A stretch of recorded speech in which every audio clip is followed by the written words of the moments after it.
ChatGPT is probably the most talked about tool in the AI space right now, and also one of the most misused when it comes to actually making money with it.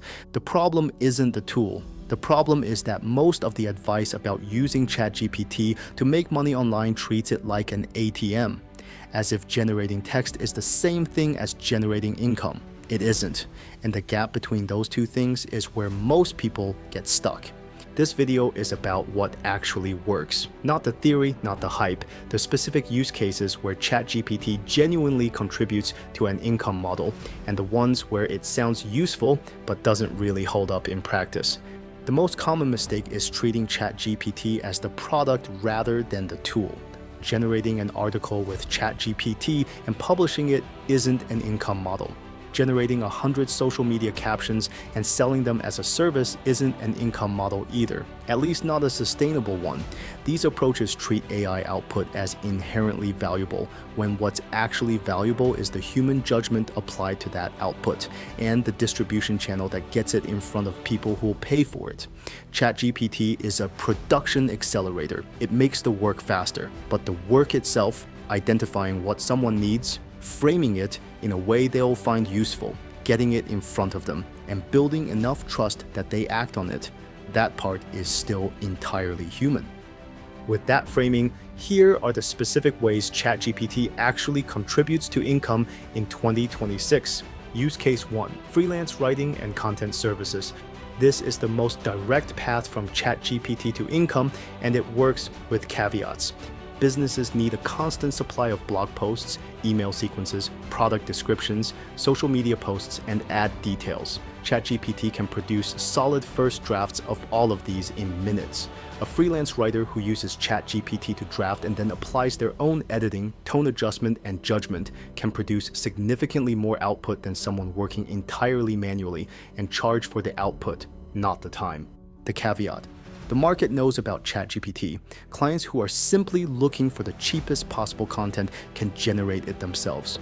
What they'll pay for is someone who can brief the tool effectively, edit the output so it doesn't sound generic, adapt it to their specific voice and audience, and take responsibility for the quality. That combination of skills is the actual service. ChatGPT is just what makes it faster.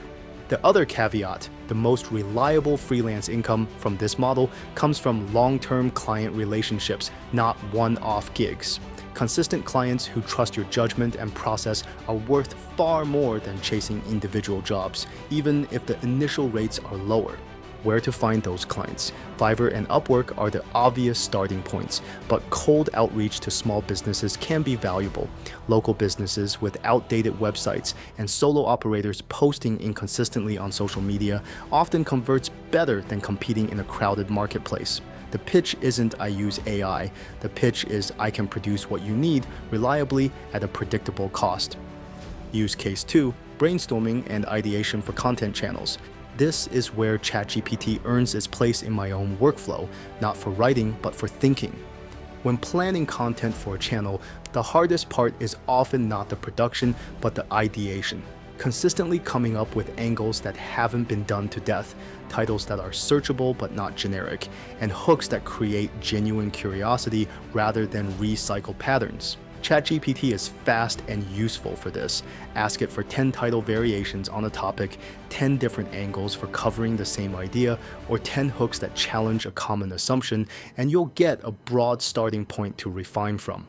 The output isn't usually usable directly, but having 10 options in front of you is much faster than generating those options from scratch, and the best one or two almost always spark something worth developing further. For a content channel focused on income, which is what this channel is, the ideation layer matters. A video with a strong angle and a searchable title will outperform a video on the same topic with a vague one, regardless of the production quality. ChatGPT helps move through that ideation layer faster. Use case 3, digital product creation. Templates, guides, checklists, and mini courses are all things ChatGPT can help produce significantly faster than working from scratch. The process is straightforward. Describe the problem the product solves, the audience it's for, and the format it should take, and use ChatGPT to generate the structure and initial content. A 50-page guide that would take weeks to write manually can be drafted in a fraction of the time, leaving the creator to focus on editing, formatting, and adding the specific experience or perspective that makes it worth buying. The honest caveat on digital products. ChatGPT can create the product much faster than before, but the hard part was never creation. It was distribution. Getting a product in front of people who want to buy it requires either an existing audience or a platform with its own traffic, like Etsy or Gumroad. ChatGPT doesn't solve the distribution problem, it only removes the creation bottleneck. Both pieces still need to be in place.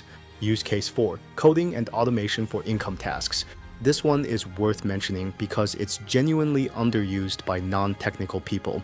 ChatGPT can write functional code, not production-grade software, but scripts, automations, spreadsheet formulas, and small tools that solve specific problems. For someone running an online income business, this means being able to automate repetitive tasks that would otherwise eat into production time. Formatting data, generating variations of content, building simple tracking tools, or integrating platforms that don't natively connect. I've used ChatGPT to solve scripting problems that I wouldn't have had the time or skill to tackle manually. The output usually needs testing and sometimes correction, but having a working starting point for a technical problem explained in plain language removes a barrier that would otherwise require hiring a developer or abandoning the task entirely. For anyone running a small content or freelance business, the ability to build basic automations without coding experience is a real efficiency gain, and ChatGPT makes it accessible. Now, it's worth being clear about the limitations, because a lot of content about ChatGPT glosses over them. Long-form structured writing is not ChatGPT's strongest use case. For scripts, detailed guides, or anything requiring consistent tone and careful reasoning across a long document, Claude tends to hold the thread better. ChatGPT drifts more on longer tasks. It starts strong and gradually substitutes its own patterns for what you actually asked for. Research requiring source verification isn't reliable from ChatGPT alone. It can hallucinate facts, attribute quotes to the wrong people, and cite sources that don't exist. For anything where accuracy matters, and for income-generating content, use a tool like Perplexity to verify before publishing. ChatGPT won't build an audience for you. This sounds obvious, but it's worth saying. Content generated by AI and published without a clear distribution strategy or audience development plan doesn't earn income just by existing. The tool accelerates production, but the relationship between creator and audience is still built one useful piece of content at a time. There's also a quality floor issue worth naming. Because so many people are now using ChatGPT to produce content, the baseline quality of AI-generated material has become the expected minimum, not a differentiator. What stands out now is content that clearly has a human perspective behind it, a specific opinion, a real experience, a genuine observation that couldn't have come from a model trained on existing text. That element is what the audience is actually looking for, and it's the one thing ChatGPT can't generate for you. The most effective income workflows using ChatGPT treat it as one layer in a stack, not the whole stack.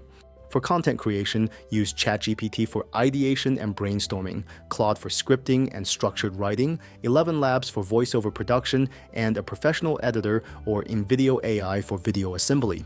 Each tool does what it does best, and the human provides the direction, the judgment, and the editorial standard that holds it all together.